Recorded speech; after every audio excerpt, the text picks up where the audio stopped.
Hello, and welcome to Fulfillment Therapy. My name is Maddie, Kendra Nielsen's COO, and today you'll be listening to episode 257, From Panic to Peace, Holistic Approaches for Parents' Mental Health with Edit B Kiss. We hope you enjoy. Welcome back to Fulfillment Therapy. Today we have a special guest. Edit B Kiss is here with us. She is a holistic therapist, success habit coach, and #1 best-selling author, humanitarian award winner, and international speaker. Edit was originally a petroleum engineer working in the petroleum industry for 15 years before becoming a full-time life coach.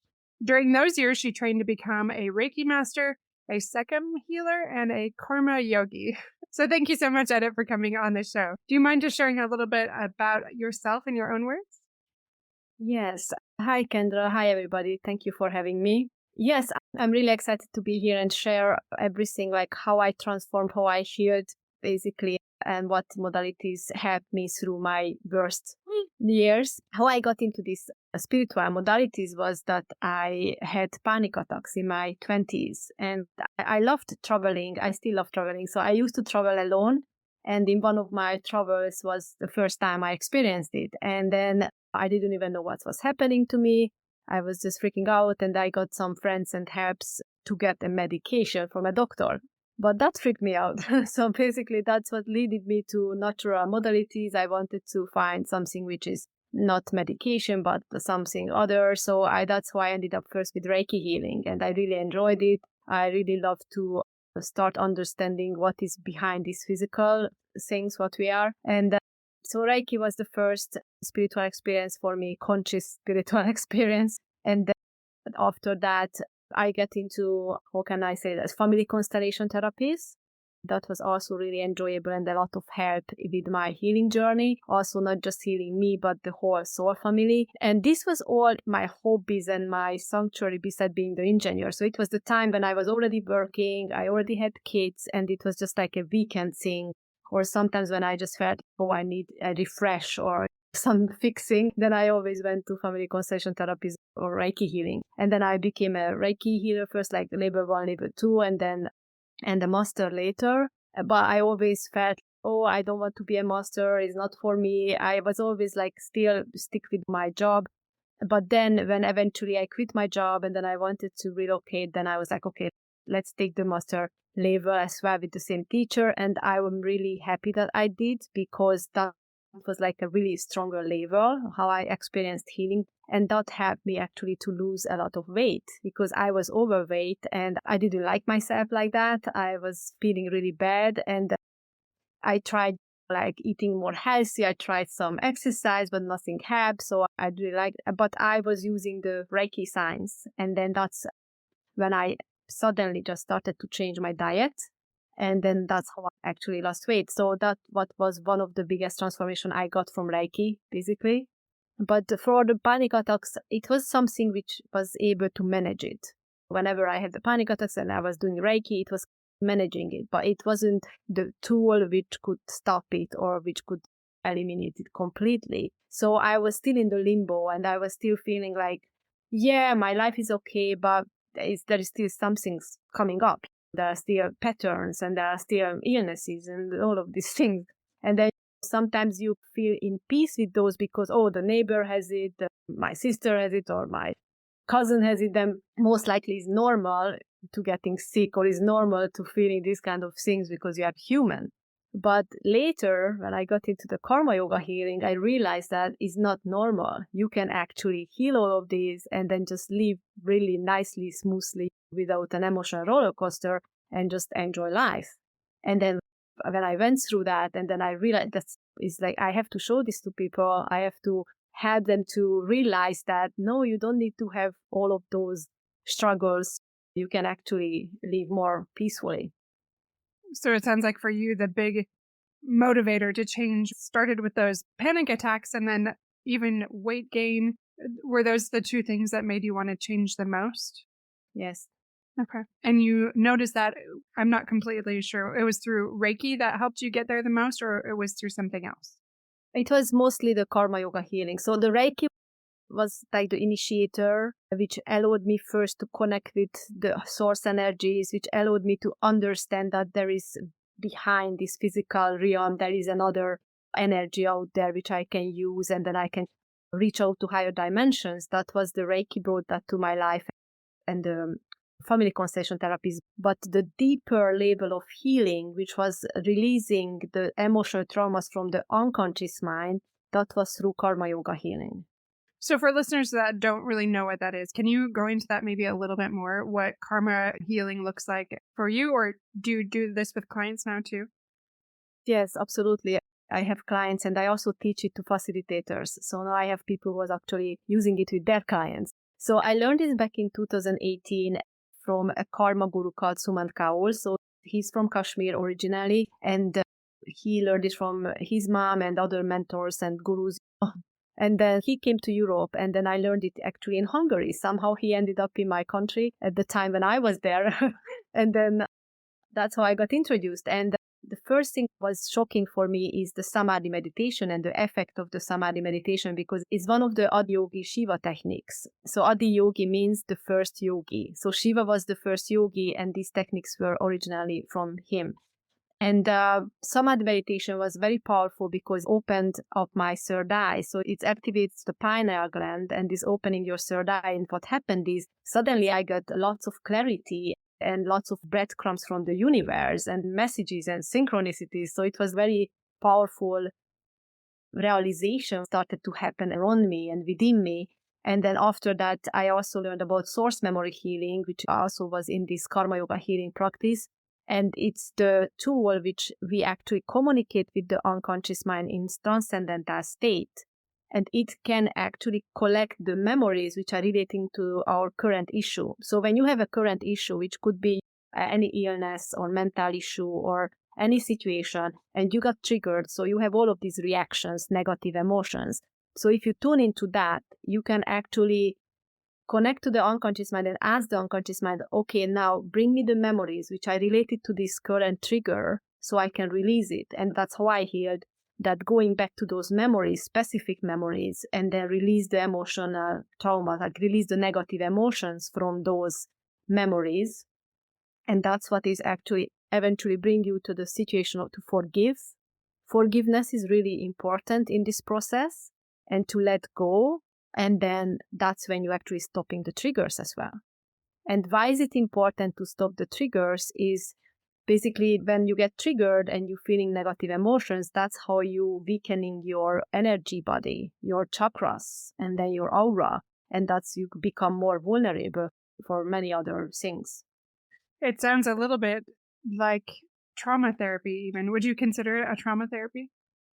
Yeah, I would call it a trauma therapy, yes. Okay.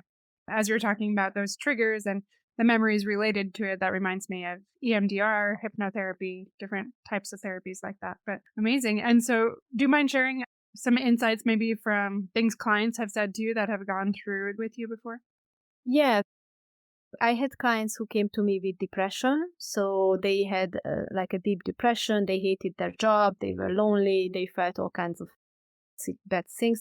So they came to me, and then we started to do the sessions together. And eventually, I love seeing that when they appear on my first sessions, they are like all sad, half crying, like looking miserable. And then after a couple of sessions, they are like coming smiling, feeling great, and putting on makeups or having some plans to go out. And so they become a different person. I used to have 8 weeks programs for them. And then I realized that already at the third, fourth week, they are already smiling and happy. I was like, oh, maybe I should just make a 30 days incubator, because I realized that's already enough to bring big results for them. I also have clients with panic attacks, and I can relate to them a lot. And I had a lady who came to me, and then she was in a very severe situation because she was crying nearly all day. Like she had such a bad panic attacks that she was crying all the time. She was very anxious. She couldn't even do the meditation with me. She wasn't in that situation. So I had to first send her Reiki healings for a couple of days to get her to the situation. Okay, she's calm enough to do the meditation and the source memory healing. And then we got out of this in 30 days. And then she was back to school and happy. So this really works, and I'm really happy about it. I also had clients who said that one of the clients said after one session that I haven't felt so much peace since I was 4 years old. And then this was a 60 years old lady. And I was like, wow. shocking. Yeah. So the people going through a lot. And then my clients also like coming from with PTSD. One of the ladies, she got abused in childhood, and then she couldn't even imagine how she can forgive one of her parents who did the abuse. Like, how is it possible? She was crying, and then I was like, yeah, we can go through this and we can do this. And then she was so happy at the end that she was eventually in peace with the whole situation, and then she could be in a good term with the parents. So, do very many people know about karma yoga? Do very many people know about that in Europe? And is it very big over here in America? No, I think it's still very rare. I still need to explain it to people. They still don't know about it. So it's very rare. My guru Suman Kaur passed away in 2022. That was the time when clients came to me and said, we want to learn this. And then I couldn't direct them to anywhere. So I actually had to create the whole program. And then I had to create it in a different way than he was teaching it, because he taught it in a weekend, 3 days intensive, and then in a face-to-face situation. But I was like, I have clients from all over the world, from US to Hong Kong. And so how can I put them into the same place? So that's why I created an online Zoom teaching with them, and then a more relaxed state, like once a week meeting with them and giving them homework during the week. So that's how I started to teach my facilitators basically. And I have 3 levels, like that's how I teach the levels till master. And so I just had to take on because there was nobody else. Say listeners are listening to this and they think, oh, that sounds like something I would love to do. And it sounds like you can help them even though you're in London. How would they go about finding you and finding out a little bit more about karma yoga? So I have a website, is editbkiss.com, and then all my socials links are on my website. So they can actually find from my website my YouTube. I have a YouTube channel which called Magical Karma Priestess, and I have also a meditation playlist there. So they can already start practicing some of the samadhi meditation or other powerful meditations from the playlist. And they can reach out to me through my Instagram or also through the website. There is a contact page. Okay. And I'll also put that in the show notes for anybody that wants to hear about it. What are different things that listeners could do right now if they don't know a lot about karma yoga or Reiki or any of these things that would help them, maybe if they are having panic attacks or depression? Yeah, so I realized so many times that already some little steps is enough to mitigate the reactions. So, for example, I realized that when someone is in a vegan diet or vegetarian diet and they don't have enough iron in their body, or they have iron deficiency or vitamin B deficiency, that's already triggering these reactions much faster. So that's the first thing what I always ask my clients. Okay, what's your diet? What do you eat? And then what supplements you should take if you don't eat certain food.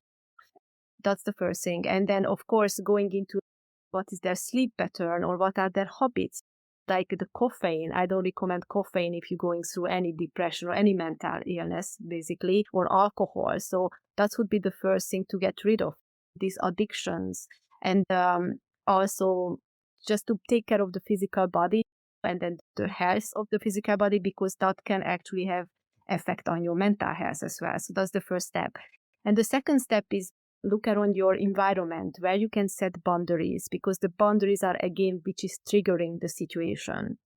For example, if you don't like your job, if you don't like your coworkers, if you feel like it's a toxic environment, then you need to pull yourself out of there, even just for a vacation for a couple of weeks. So when you are depressed or having these issues, then you definitely need to take yourself out of the game, basically, and rest and relax and spend time alone or do things what you enjoy. Definitely, that would be the first step until you don't go into the deep healing. So when you are going into the deep healing and you are able to release it on a profound way, those memories which I was talking about, that basically these triggers can be mitigated, and then you're not going to get that much frustrated. So you are more resilient. So you are more like a Buddha. So it's basically you can go into any places, but until that, you need to take yourself away from toxic environment. And if you surround yourself with people like you feel like draining or energetically they are not good for you. Again, setting boundaries. Don't meet with people who is not bringing you joy and happiness. So it's okay to be a hermit until you don't find the solution and get the proper healing, basically. And is this what your book is about, or can you tell us a little bit about your book? My book is called On the Healer's Journey, and it's a coaching book for seekers. So it's basically, I wrote this book back in 2020 when it was the lockdown, and everybody was questioning their existence, questioning their awakening, also questioning how to navigate when they are in a closed place with other people who they don't want to be with. So yes, this book is also explaining about boundaries and then how to actually take on your own strengths, or how to acknowledge that you are actually meant for bigger things and feel your strengths within you. And then also to know that you are also a healer. Even just healing yourself, you become a healer, because if you take on the responsibility of healing yourself, it's affecting your whole soul family. It's like a ripple effect. And then that makes you a healer, basically. Because people were complaining that they feel like the black sheep in the family, they feel like outstanding, like they are looking at things differently, they don't understand each other, they feel misunderstood, so on and so forth. And because they are the chosen one who take on this, going into the rabbit hole and take on this healing journey, that's going to affect the whole family. So sometimes when people feel like, oh, how will it be possible to reconcile with these families? If you start your healing, they're going to feel it and they will actually transform too. Absolutely. I love talking about the ripple effect, and I talk about it quite a bit on my podcast. So I'm glad that you brought that up as well. When it comes to the yoga part of it, what if somebody, especially, is just not very familiar with any of those things, but they like what you're saying and they want to get started on that path? Is there some place that they should start, some classes or some area you would recommend for healing first? I would definitely recommend meditation. That's the beginning of, I would say, everything, to connect to your higher self, to ground yourself to earth, also connecting to source or higher dimensions. Meditation is the best way to do it. There are so many kinds of meditations out there. I would say like thousands of meditations. And then when you say meditation, some people already think about, oh, okay, when I sit still and I'm just observing my breathing. That's one kind of meditation. But what is happening when they do that, they trying to calm the monkey mind, their conscious mind. And then some meditation is different from this, is that it's more effortless. You don't need to calm your monkey mind because you transcend into the subconscious where it's always quiet. So it's like when you go through this guided meditation, when you activate the pineal gland, then you transcend. It's just quiet and effortlessly. Not you need to force anything. So that's why I've said that they can visit my YouTube, and for free they can watch my playlist or listen to my meditations there, because samadhi meditation is something else. I can say that. Yeah. People who didn't even had any class with me or healing, but they started to do the meditations from the playlist, and they were commenting me back that only the meditation changed their life a lot. Because you start to produce the necessary hormones on a boost when you activate the pineal gland. So you become more focused, you become more kind and loving, even you will have a more vital body because of the growth hormone production, and then your mood is going to be better. So when people comes to me and they say, oh, it's so difficult to be in gratitude or raise my vibration when I'm in the rabbit hole or I feel down, because some people just say, oh, just count your blessings, just feel gratitude, whatever, then you're going to feel better. But when you are there, how you bring yourself out, right? And then this meditation is actually, when you start doing it, it's going to make it easier with the serotonin production as well to bring you out of there. And then you start having more gratitude and feeling good. Right. So not just faking it, but the starting point so you can get out of that if you're already feeling really weighed down. And then you said the result over time with that is you don't have to force it. There's just that quiet that you can achieve, hopefully by watching your meditations. Yeah, to listening, yes. Wonderful. I love to hear that. Just in closing, I'm curious how you have one of those pivotal points for you where you were able to create more fulfillment in your life journey. You've done a lot of amazing things, but what has been that one thing that you feel like has led you down this path of greater peace and fulfillment? Fulfillment is more about now to help others, like seeing them transform, seeing them happy, because it's not really about me anymore. It's more about showing them the way, or helping them, supporting them.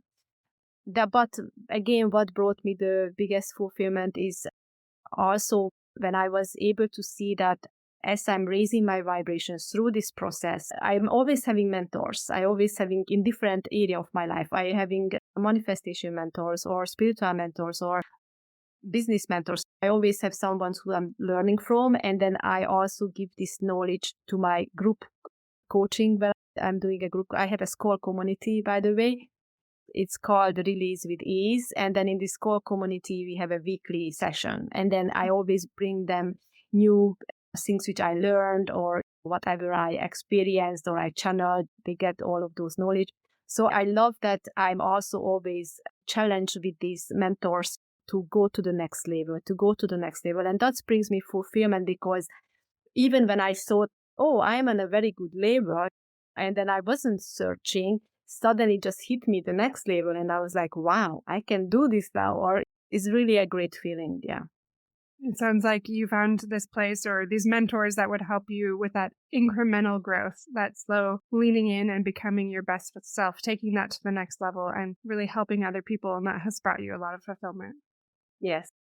Wonderful. Thank you so much, Edith, for coming on the show. And I'm excited to check out your YouTube videos and to show those to podcast guests. So again, all of her links will be in the show notes. You can check that out and find her there. So thank you again, Edith, for coming on and sharing your wisdom. Thank you, Kendra. Take care, everybody. Thank you so much for listening. As a reminder, please head over to our website to see our page for our new courses, as we have so many available and many are still coming out, as well as to visit our blog where you can find quick, actionable tips from all of our current and past podcasts. We hope to see you there, and we hope that you have a wonderful week. We will see you every Monday and Thursday.